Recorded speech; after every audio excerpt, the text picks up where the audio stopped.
네, 여러분 저 21번부터 또 이어가도록 하겠습니다. 21번 행정행위의 부과는 뭐를 제외하고는 독립하여 행정소송의 대상이 될 수 없다. 이게 뭐죠? 왜냐면 당연히 부담 이건 뭐 다 맞추셨을 거라고 생각하는데, 자, 우리 저기 행정기본법에 부과의 종류를 이제 서술하고 있는 것이 조, 기, 부, 철이죠. 그래서 조건, 기한, 그 다음에 부담, 그 다음에 철회권의 유보, 뭐 이런 것들이 있습니다. 근데 여기에서 철회권의 유보는 행정처분을 하면서 이러이러한 경우 처리하겠다라는 그런 사항을 이제 붙이는 것이 철회권의 유보고요. 근데 부담은 본 행정처분을 하면서 자기 부자의 국부 수의 의무를 별도로 또 붙이는 겁니다. 그래서 이 부담만 별도의 의무를 붙이는 거기 때문에 이 부담만 별도의 처분성이 인정되는 것이 이 부담입니다. 그래서 부담은 따로 떼어넣어서 독립적으로 행정소송을 할 수 있어요. 나머지는 완전히 그냥 기생하는 거기 때문에, 완전히 그냥 종속되어 있는 거기 때문에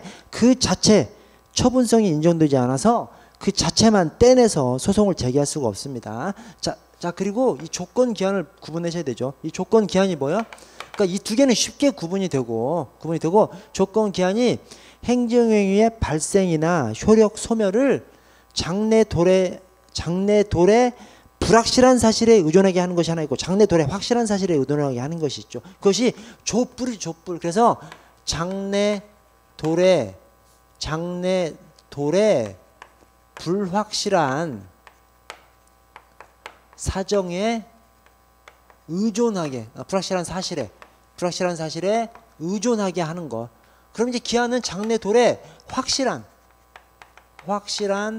사실에 의존하게 하는 것. 이것이 기한이죠. 그래서 조건하고 기한, 행정의 효력 발생이나 효력 소멸을 장래도래 확실한 사실에 의존하게 하는지, 장래도래 불확실한 사실에 의존하게 하는 것인지, 그것이 조건이 장래도래 불확실한 사실에 의존하는 것이죠. 그래서 조뿔 이렇게 좀 숙지해 주시고요. 자, 22번 행정상 의무형 확보수단에 관한 설명으로 가장 적절하지 않은 것은, 자, 1번 질서 위반 행위에 대해서 과태료 부과 근거 법률이 개정돼서 행위시 법률에 의하면 과태료 부과 대상이었지만 재판시 법률에 의하면 과태료 부과 대상이 아니게 된 때에는 맨 끝줄 재판시 법률을 적용해야 하므로 과태료를 부과할 수 없다.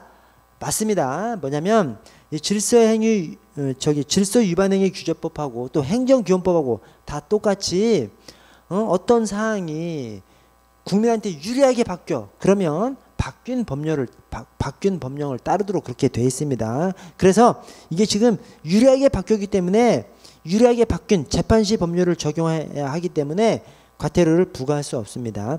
자, 3번이 틀렸는데요.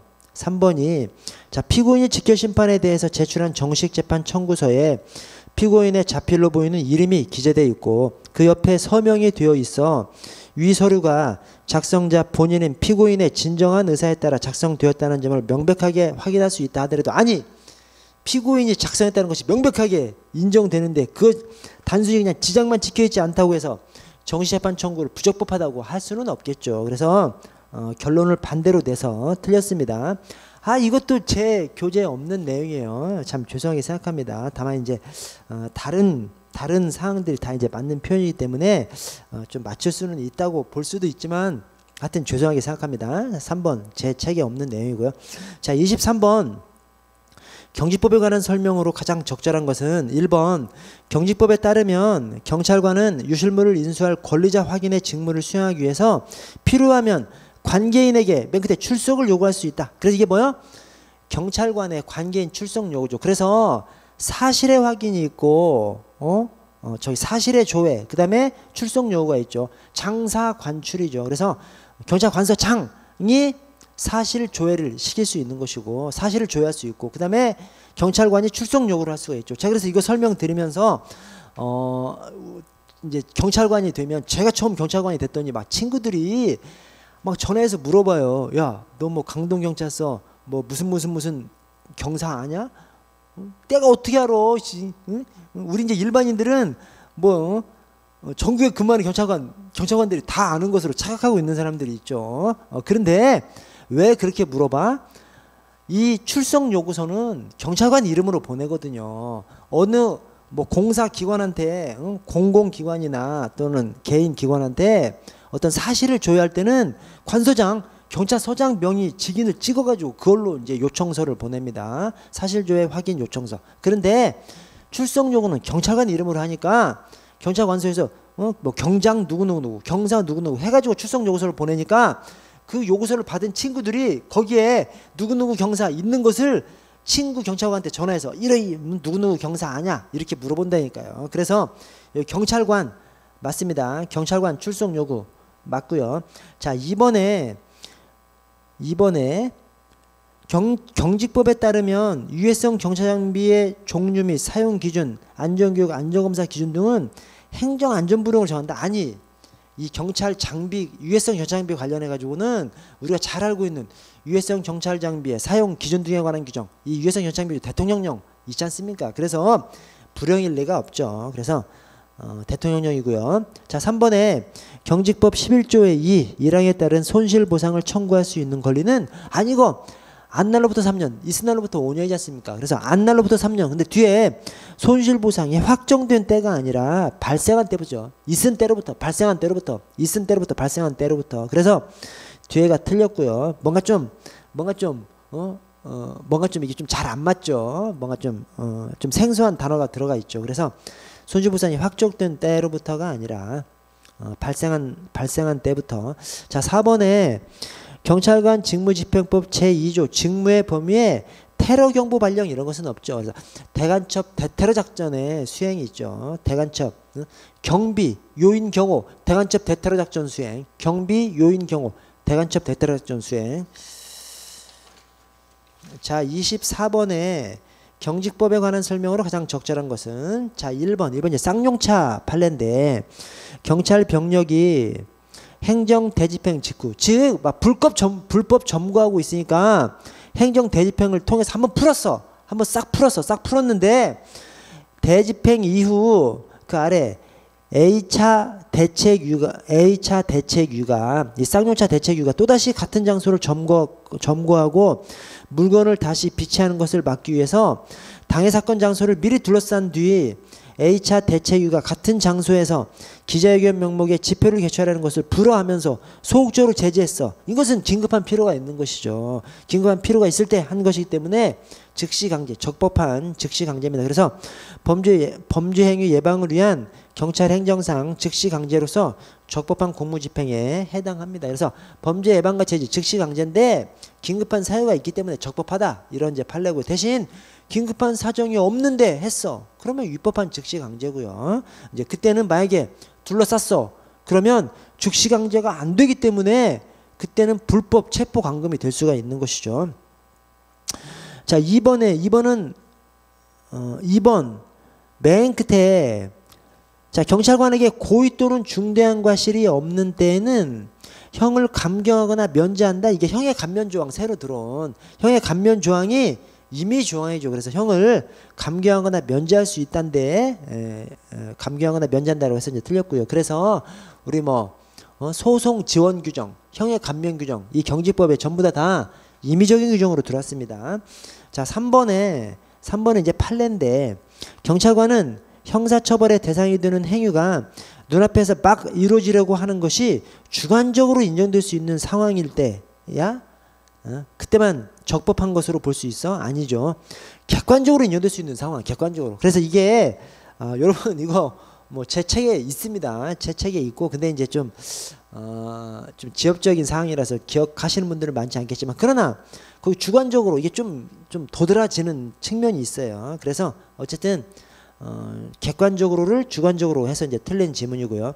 자, 4번을 보시면 4번 경찰관 직무집행법은 제1조 제2항에서 경찰관의 직권은 그 직무 수행에 필요한 최소한도에서 행사되어야 하며 남용돼서는 아니 된다라고 선언해서 경찰 비례 원칙을 명시적으로 규정하고 있는데 이는 경찰행정 영역에서의 헌법상 과소보호 금지 원칙이 아니라 과잉 금지 원칙 헌법상 과잉 금지 원칙을 표현한 것이고 이 과소보호 금지 원칙은 뭐냐면 기본권 보호에 있어서 최저한의 보호 수준을 하회해서는 안 된다는 거. 최저한의 보호 수준 밑으로 내려가면 안 된다는 거. 그것이 이제 기본권 보호와 관련된 원칙이 이 헌법상 과소보호 금지 원칙이고요. 이거 지금 우리 저 비례 원칙 관련해서는 뭐 논의되는 내용이 아닙니다. 그래서 이제 틀리게 연결했고요.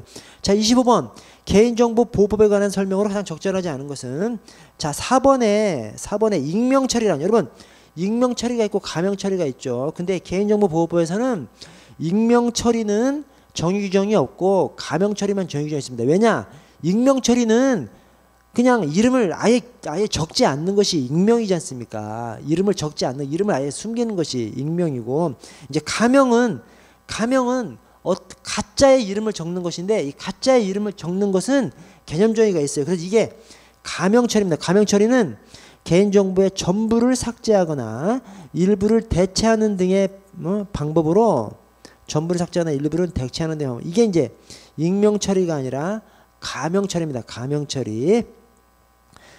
그래서 틀렸고요. 자, 26번 행정심판법에 관한 설명으로 가장 적절한 것은 자, 1번이 맞는 표현인데 정답인데 대통령의 처분 또는 부작위에 대해서는 다른 법률에서 행정심판을 청구할 수 있도록 정한 경우 외에는 행정심판을 청구할 수 없습니다. 맞습니다. 행정소송은 제기할 수 있는데 행정심판은 원칙적으로 제기하지 못하도록. 왜냐? 대통령의 처분을 행정기관인 행정심판위원회가 제대로 판단한다고 볼 수 없기 때문에 그냥 행정소송은 제기할 수 있게 하는데 행정심판은 원칙적으로 제기할 수 없도록 해놨습니다. 자, 2번에 취소심판은 당사자 신청에 대한 행정청의 위법 또는 부당한 거부 처분이나 부작위에 대해서 일정한 처분을 하도록 하는 것은 의무이행 심판이죠. 그래서 2번은 의무이행 심판을 취소 심판이라고 해서 틀렸고요. 자, 3번 처분 또는 부작위에 대한 행정 심판은 청구서를 제출한다. 말로써 아니죠. 말로써가 아니라 그냥 청구서로 제출해야 합니다. 그래서 이 말로써 할 수 있는 것은 뭐요? 정보공개 청구죠. 정보공개 청구는 정보공개 청구서를 제출하거나 말로써 정보공개 청구서 또는 말로써 제출할 수 있는 것이 정보공개 청구고 행정심판 청구는 서면으로 이 청구서로 제출을 해야 되고요.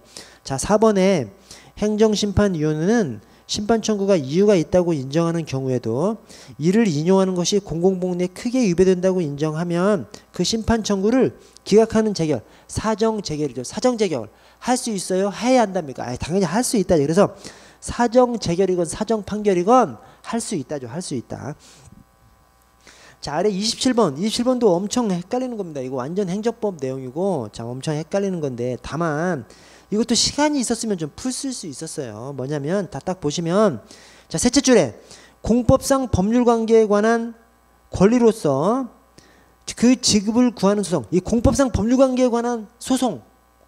이거 나타나는 것이 이게 당사자 소송이거든요. 근데 자, 그걸 모른다고 하더라도 자, 행정소송법에 자, 당사자 소송에 해당하면 그 법률관계 당사자인 국가를 상대로 제기된다. 여러분, 이 항고소송, 즉 부작위 위법 확인 취소소송, 부작위 위법 확인 소송, 그다음에 무효등 확인 소송 이런 것들은 누구를 상대로 제기해요?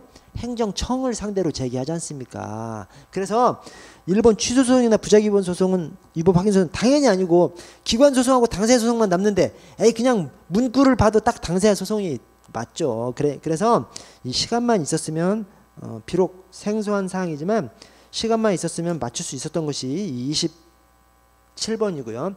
자, 28번.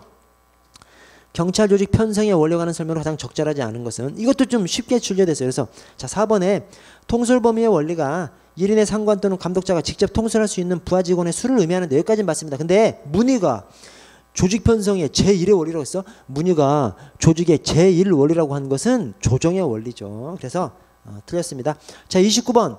정책 동기부여 이론 가운데 내용 이론에 해당하는 것으로 가장 적절하지 않은 것은 동기부여 이론에는 내용 이론과 과정 이론이 있죠. 그래서 내용 이론은 뭐고 과정 이론은 뭐예요? 내용 이론은 특정 욕구를 충족시켜주면 바로 그냥 동기부여가 된다. 그래서 목표 달성을 할 수 있다. 이렇게 보는 것이 내용 이론이고 과정 이론은 특정 욕구를 충족한다고 해서 반드시 동기부여가 되지 않는다. 별도로 과정 복잡한 과정이 개입된다라고 보는 것이 동기부여의 과정 이론입니다. 자, 그래서 제가 내용 이론이 뭐라 그랬어요? 메가지 메샤 뭐하러 이렇게 제가 적어 드렸죠. 메가지 메샤 뭐하러 그래서 메가지 메샤 목매라는 것이죠. 목매라고 하는데 뭐하러 매 살면 되지 뭐하러 매 내가 목을 왜 매 이 말입니다. 그래서 메가지 메샤 뭐하러 이게 내용 이론을 주창한 학자들, 그래서 맥그리거, 이게 아담스가 아니라 아주리스입니다. 아주리스. 그다음에 메슬로우, 샤인, 그다음에 머레이, 알더퍼, 허즈버그 이렇게 갑니다. 그래서 메가지 메샤 뭐하라. 아니 동기부의 내용 이론이 이것만 있는 것이 아니야. 또 있어. 그러나 이제 주요한 것만 넣는 것이죠. 왜냐? 동기부여의 내용 이론과 과정 이론을 구분해서 질문하는 문제가 나오니까 이것을 외우라고 하신 것, 외우라고 말씀드린 것이죠. 그래서 이거 말고 또 학자들이 있어. 그러나 일단 우리가 외울 수 있는 학자들만 먼저 외워 넣는 거죠. 그래서 이렇게 딱 사지선다형으로 나오면 그냥 바로 맞추는 것이고, 대신 뭐 개수형으로 나오면 이제 좀 복잡해지는 것이고 이제 그런 것이죠. 그래서 메가지 메샤 뭐하러 1, 2, 4가 거기에 해당하고요. 3번이 과정 이론입니다. 과정 이론. 자, 30번 예산제도에 관한 설명으로 가장 적절하지 않은 것은, 자 2번이 틀렸는데요. 풍우별 예산제도는 일반 국민들이 정부 사업에 대한 이해를 용이하게 해? 아니, 풍우별 예산제도는 물품별 개수만 헤아리는 예산이 풍우별 예산인데 국민들이 정부 사업에 대한 이해를 어떻게 용이하게 하냐고요. 그래서 국민들이 정부 사업에 대한 이해를 용이하게 하는 것은 성과주의 예산, 이 세부 사업별로 예산을 꾸리는 성과주의 예산이죠. 그래서 자, 성과주의 예산은 예산을 자, 세부 사업별로 업무 측정 단위를 뽑아서 단위 원가를 뽑죠. 그래서 업무 측정 단위에서 단위 원가를 뽑는 겁니다. 단위 원가 곱하기 업무량 이꼴 예산액, 이렇게 잡는 것이 성과주의 예산이에요. 자, 성과주의 예산은 이 세부 사업별로 업무 측정 단위를 이 사업별로 뽑는 것이 성과주의 예산입니다. 그래서 이 성과주의 예산에 대해서 뭔 얘기를 하냐면, 거기 인건비 등 경지성 경비 적용에 어려움이 있다. 제가 그래서 이거 설명드릴 때 왜 인건비 등 경지성 경비 적용에 어려움이 있어? 아니, 성과주의 세부 사업별로 예산을 뽑는데, 아니 공무원이 특정 사업 하나에만 관여하냐고, 여러 가지 사업에 관여하죠. 그래서 그때 원가를 뽑을 때 공무원의 인건비 전체를 우리 사업에다 다 뽑아버리면, 아니 공무원이 이 일만 한 것이 아니라 다른 일도 하는데 뭔가 왜곡이 되는 거지 않습니까? 이 일만 하는 것이 아닌데. 그래서 이 공무원의 인건비 계산이 조금 이상하게 돼버리는 것이 이 성과주의 예산에 대해 이렇게 말씀을 드렸었죠. 그래서 2번 풍우별 예산제도가 아니라 성과주의 예산제도고요. 자, 31번 경찰 장비관리 규칙상 무기 및 탄약관리에 관한 설명으로 적절하지 않은 것은, 자 1번 간이 무기고란 경찰 인력 및 경찰 기관별 무기 책정 기준에 따라서 배정된 개인 화기와 공용 화기를 집중 보관 관리하기 위해서 각 경찰기관에 설치된 시설을 말한다. 이렇게 집중 보관 관리하는 것, 집중 무기고죠. 이 간이 무기고는 집중 무기고로부터 대여받아서 설치하는, 예컨대 지구대 파출소라든가 상황실이라든가 112 타격대라든가 이런 데다 설치하는 것이 간이 무기고입니다. 그래서 집중 무기고를 간이 무기고라고 해서 틀렸고요. 자, 32번 보안 업무 규정상 비밀 보호에 관한 설명으로 가장 적절하지 않은 것은, 1번 각급 기관장은 두째 줄 끝에 비밀 관리 기록부를 작성해서 갖추어둬야 되는데, 다만 뭔 따로 갖춰? 1급 비밀 관리 기록부는 따로 갖춰줘야 되죠. 그래서 자, 비밀은 따로, 비밀 중에서도 1급은 따로, 이거죠. 여기 보안 업무 규정 안에서 비밀은 따로, 그중에서 1급 비밀은 따로입니다. 그래서 여기 비밀 관리 기록부도 1급 비밀 관리 기록부는 따로입니다. 따로. 자, 33번 경찰 감찰 규칙에 관한 설명으로 가장 적절하지 않은 것은, 자 2번이 틀렸는데, 감찰 부서장은 소속 감찰관에 대해서 감찰관 보직 후 3년마다 적격 심사를 실시해 2년마다입니다. 이게 뭐하고 맞춰놨냐면, 자 감찰은 이제 원래 전보 제한이, 우리 이제 경찰이 전보 제한이 1년 내 전보 불가죠. 그래서 1년이 지나야 이제 전보할 수 있습니다. 그런데 감사 담당은 2년 내 전보 불가고, 그 다음에 경찰 감찰 규칙에서 이 감찰관은 본인의 의사에, 그러니까 원하지 않는 경우, 본인의 의사에 반해서 2년 내 전보 불가죠. 본인이 원하면 1년만 지나면 전보될 수 있는데, 본인이 원치 않으면 2년 내 전보 불가입니다. 그래서 본인이 원치 않으면 2년 내 전보 불가로 해놓고 그 2년마다 적격 심사를 실시하도록 해놨습니다. 그래서 거기 3년마다가 아니라 2년마다입니다. 자, 34번부터 이제 생한 강론이 나오는데요. 이 강론에서 보안 파트가 안 나왔어요. 보안 파트가 안 나오고 강론이 7문제가 나왔거든요. 7문제가 나왔는데 생안에서 2개가 나와버리고 보안 파트에서 좀 출제가 안 됐습니다. 좀 아쉽습니다. 좀 그런 비율을 좀 지켜주면 좋은데 조금 아쉽습니다. 자, 34번 지역경찰의 조직 및 운영에 관한 규칙에 관한 설명으로 가장 적절한 것은, 자, 1번 경찰청장은 맨 끝에 지역경찰 관서를 설치한다. 여러분, 이 짜잘한 것들 지구대, 파출소, 출장소, 치안센터 전부 다 설치권자는 시도청장입니다. 그래서 1번 시도청장인데 경찰청장이라고 해서 틀렸고요. 자, 2번에 순찰팀은 범죄 예방 순찰, 각종 사건 사고에 대한 초동 조치 등 현장 치안 활동을 담당. 2번이 맞고요. 맞고. 자, 3번에 지역경찰관서장은 지역경찰관서 운영에 관해서 총괄 지휘 감독한다. 이게 이런 체계죠. 자, 시도청장이 설치하고 운영은 경찰서장이 하는 것이죠. 그래서 이거 총괄 책임, 총괄 지휘 감독자 경찰서장이고요. 자, 4번에 지역경찰 조직 운영 규칙 제23조는 행정근무를 지정받은 지역경찰은 지역경찰 관서 및 치안센터 내에서 방문 민원, 각종 신고사건 접수 처리 업무, 이것은 행정근무가 아니라 상황근무죠. 그래서 우리 지역경찰의 근무가 행상순경대기죠. 행상순경대기. 이게 뭐냐면, 자, 행정근무, 상황근무, 그 다음에 순찰근무, 그 다음에 경계근무, 대기근무, 기타근무 이렇게 있죠. 자, 그런데 이 중에서 제가 말씀드렸죠. 행정근무가 관리팀이고, 제가 이쪽에다 써드렸죠.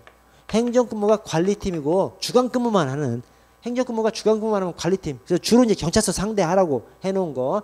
나머지가 다 순찰팀입니다. 순찰팀. 그래서 이 상황근무, 이 지금 신고 처리 누가 해야 돼? 순찰팀. 응?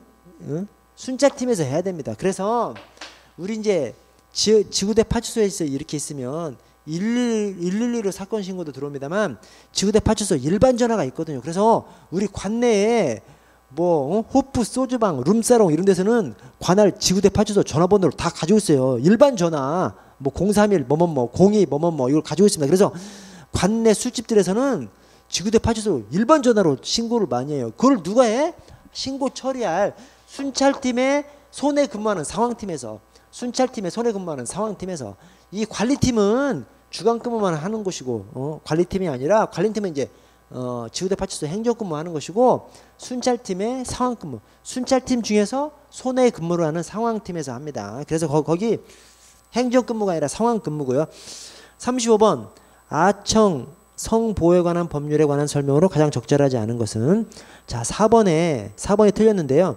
사법경찰관리가 디지털 성범죄에 대한 신분 위장 수사를 할 때 이 아청법상 이 함정수사 특례가 비위죠. 비위. 그래서 비위, 함정수사 특례가 비위입니다. 그래서 신분 비공개 수사, 그다음에 신분 위장 수사 이렇게 있죠. 이게 다 어떤 수사야? 함정수사 중에서 기회 제공이죠. 왜냐면 이 범위 유발형 함정수사는 이제 위법한 것이니까 둘 다 범위 유발형이 아니라 기회 제공형은 맞습니다. 그러나 기회 제공형 중에서 신분 비공개 수사는 소극적 기회 제공, 이 신분 위장 수사는 적극적 기회 제공입니다. 그래서 신분 비공개 수사는 뭐예요? 그냥 신분 밝히지 않고 또는 뭐 다른 신분이라고 뻥쳐서 이렇게 하는 것이 신분 비공개 수사고, 신분 위장 수사는 신분을 위장하기 위해서 뭐 허위의 문서를 만들 수 있고, 그 다음에 아청 성착취물을 소지할 수 있고, 또 뭐 판매할 수 있고, 이렇게까지 할 수 있는 것이 이 신분 위장 수사입니다. 그래서 거기 신분 위장 수사를 할 때 신분을 위장하기 위한 문서, 도화, 전자기록 등의 작성, 변경, 행사는 가능하지만 소지, 판매, 광고할 수 없다? 할 수 있습니다. 그래서 이 적극적 함정 수사가 신분 위장 수사이기 때문에 그런 것들을 할 수 있습니다. 그래서 틀렸고요. 자, 36번 이 아동학대 처벌법상 긴급 임시조치의 종류. 야, 이거 그냥 제가 그래서 제가 이렇게 외우라고 말씀드렸죠. 뭐냐면 이게 가정폭력 처벌법하고 아동학대 처벌법하고 복잡한 내용들이 있는데 그것이 각 조치를 외우지 않으면 질서가 생기지 않아요. 그래서 자, 가정폭력이 있고요. 그 다음에 아동학대가 있는데 이게 각각 응급조치, 그 다음에 긴급 임시조치, 임시조치가 있죠. 자, 응급조치하고 긴급 임시조치는 이 응급조치는 사경관리가 하는 것이고, 그 다음에 사경관리가 하는 것이고, 대신 아동학대에서는 이 아전공, 아동학대 전담 공무원도 이제 그 하는 대상으로 그 행위자로 돼 있고요. 자, 긴급 임시조치는 사법경찰관, 응급조치 사법경찰관리, 긴급 임시조치 사법경찰관, 임시조치는 판사가 이제 하는 겁니다. 자, 근데 응급조치는 강행적으로 조치해야 한답니다. 나머지 두 개는 할 수 있답니다. 왜? 현장에 최초 도착했을 때 그동안 우리 경찰이 조치 취하지 않고 대충 얼버무리고 왔는데 막 살인사건 나고 막 그래가지고 입법권자가 경찰한테 최초 도착하면 반드시 조치를 취하라고 강행적으로 응급조치해야 한답니다. 조치해야 한다. 긴급 임시조치는 할 수 있다. 임시조치도 할 수 있답니다. 최초에 나가는 것만 해야 한다고 나머지는 할 수 있답니다. 그리고 각 종류가, 가정폭력은 재수, 보혜, 통피, 그 다음에 격백통, 그 다음에 격백통, 요구상 이렇게 되고요. 재수, 보혜, 통피, 격백통, 요구상. 자, 아동학대는 재격, 보의, 그 다음에 격백통, 그 다음에 격백통 친교 요구예요. 그래서 이게 이 친권의 제한 정지거든요. 그래서 아동학대라는 것을 바로 알 수 있죠. 그래서 자, 아동학대만 보시면 재격보의, 재지, 격리, 보호시설인도, 의료기관인도, 격백통, 격리, 그 다음에 100m 접근금지, 전기통신 접근금지, 그 다음에 격백통 그대로 들어가고 친권의 제한 정지, 교육위탁, 그 다음에 요양소 위탁, 구치소 유치 이렇게 들어갑니다. 그래서 긴급 임시조치 격백통입니다. 격백통 양쪽이 다 격백통이에요. 그래서 거기 격백통 빼고 나머지 2번이 정답이고요. 자, 37번 도로교통법에 관한 설명으로 가장 적절하지 않은 것은, 자, 1번 모든 차의 운전자는 예외 없이 터널 안에 주차를 해서는 안 된다. 이거 굉장히 어려운 문제입니다. 왜냐하면 이게 예외가 있거든요. 뭐냐, 긴급 자동차는 가능하거든요. 그래서 긴급 자동차 특례 조항에 이 주차 정차 금지 이 예외에, 그래서 속기 합시장, 안방 정주고 신중 보행, 긴급 자동차 특례, 거기다 주가 주차 정차 금지 이거거든요.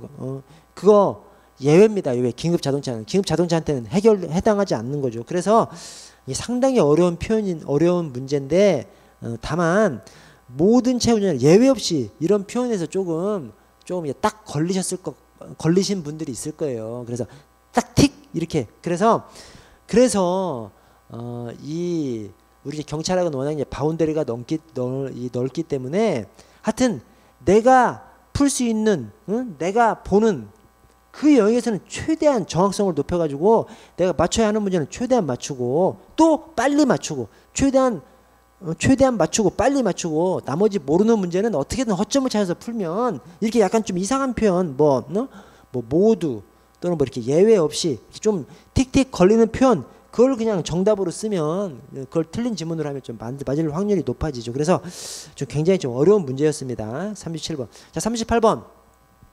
테러 방지법에 관한 설명으로 가장 적절한 것은, 자, 1번 여권법 17조 1항 단서에 따른 외교부 장관의 허가를 받지 아니하고 방문 및 체류가 금지된 국가 또는 지역을 방문 체류한 사람이, 즉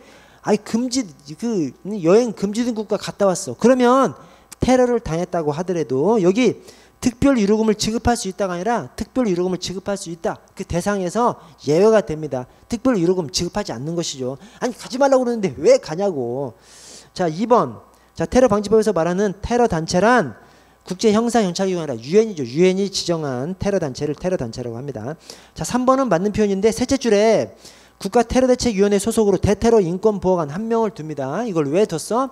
테러 방지법 제정할 때 막 시민단체에서 엄청 항의하고 막 저 좌파들에서 엄청 항의하고 막 그랬습니다. 그래서 걱정하지 마라. 그러면 인권보호관 한 명 둘게 라고 해서 인권보호관 한 명을 둔 것이고요. 맞는 표현이고요. 자, 4번은 테러로 인해서 피해를 입은 국민 신고해야 됩니다. 근데 그때 그 피해가 신체 재산의 피해인데 신체 재산 명예까지 넣어서 틀렸습니다. 이것도 역시 신체 재산 명예가 너무 언밸런스하게 들어가 있잖아요. 그래서 좀 시간이 많이 있으셨던 분들은, 시간을 좀 두고 풀으셨던 분들은 이것도 역시 틀린 지문이라는 것을 아실 수 있었을 것 같고요.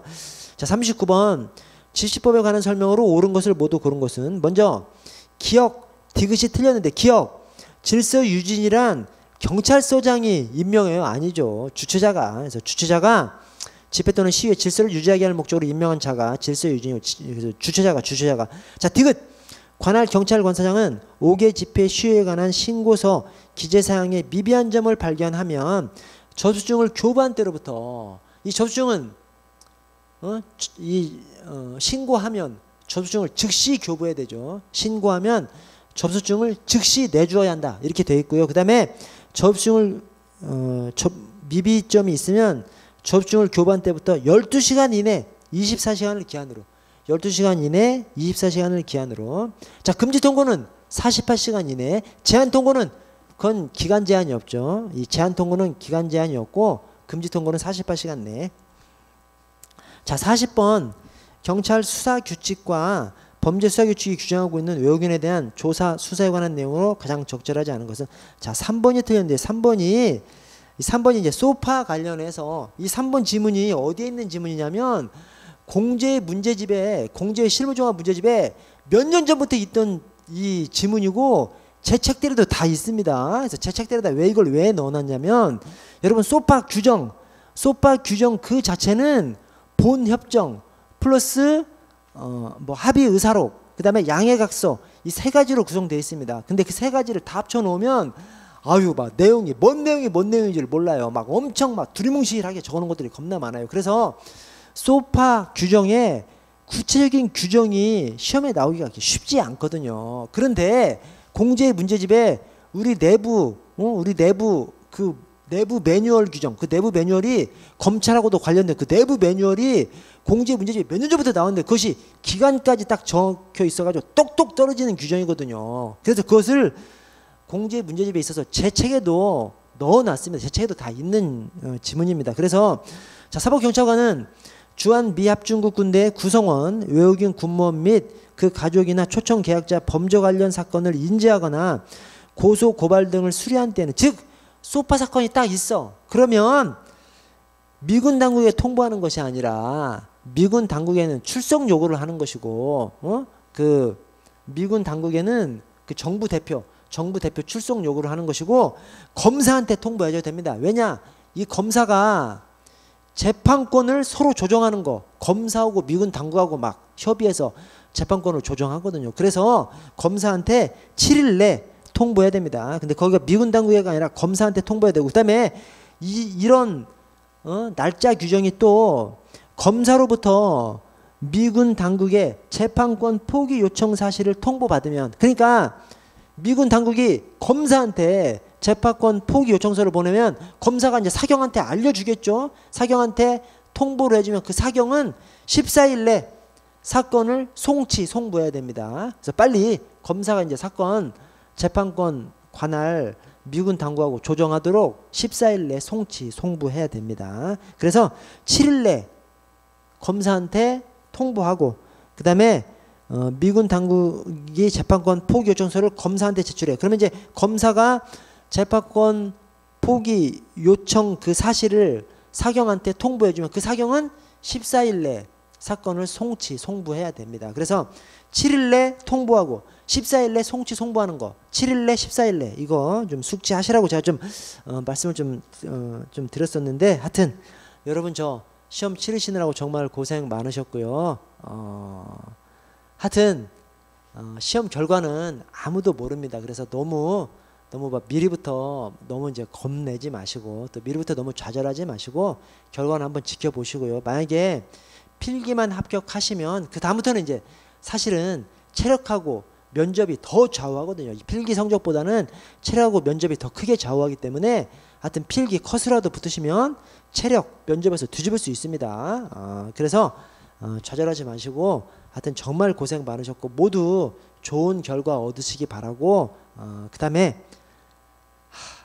혹시라도 결과가 좀 안 좋게 나오신다 하더라도 여러분 좌절하지 마시고요. 여러분 열심히 하시면, 계획 잘 세워서 열심히 하시면 몇 번의 기회 안에 붙을 수 있는 시험이 이 순경 시험입니다. 그래서 하여튼 저 희망을 가지시고 또 너무 좌절하지 마시고 항상 화이팅 하시기 바랍니다. 어떤 것을 선택하시더라도 다시 준비하는 것을 선택하시더라도 또 제3의 길을 선택하신다 하더라도 여러분이 이 경찰 시험 준비할 때 그 쏟았던 그 노력에 절반만 쏟은다면 어디 가서도 다 성공하실 수 있습니다. 그래서 힘내시고 화이팅 하시기 바라겠습니다. 정말 고생 많으셨습니다. 감사합니다.